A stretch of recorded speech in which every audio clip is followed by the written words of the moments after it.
Hello friends, welcome back to my channel Karthik Telugu news. Friends, ఇవాళ అనంతపురం జిల్లాలో ఘోర రోడ్డు ప్రమాదం చోటు చేసుకుంది. దీని గురించి మరిన్ని విషయాలు ఈ వీడియోలో తెలుసుకుందాం.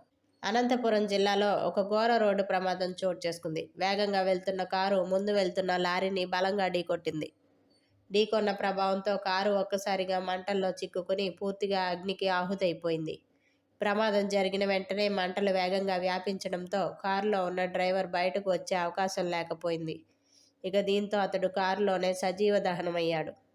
గుత్తి మండలం కొత్తకోట సమీపంలోని ఘోర రోడ్డు ప్రమాదం జరిగింది.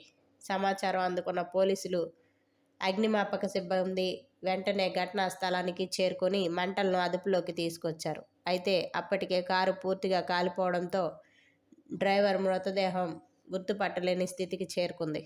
మృతుడు ఎవరు అనే విషయాన్ని పోలీసులు గుర్తించే ప్రయత్నం చేస్తున్నారు.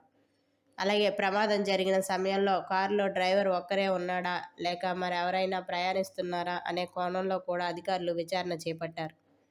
కాలిపోయిన కారు అవశేషాలను క్షుణ్ణంగా పరిశీలిస్తూ ఆధారాలను సేకరిస్తున్నారు.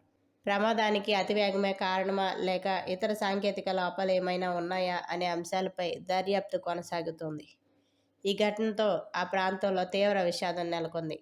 కేసు నమోదు చేసిన పోలీసులు ప్రమాదానికి సంబంధించిన పూర్తి వివరాలను సేకరిస్తూ విచారణ కొనసాగిస్తున్నారు. సో ఫ్రెండ్స్, ఇది అప్డేట్ న్యూస్. మరిన్ని అప్డేట్స్ కోసం ఛానల్ సబ్స్క్రైబ్ చేసుకోండి ఫ్రెండ్స్. అలాగే పక్కన ఉన్న బెల్ ఐకాన్ క్లిక్ చేసి వీలైతే ఛానల్కి లైక్ అయితే చేయండి. Thank you friends. Thanks for watching this video.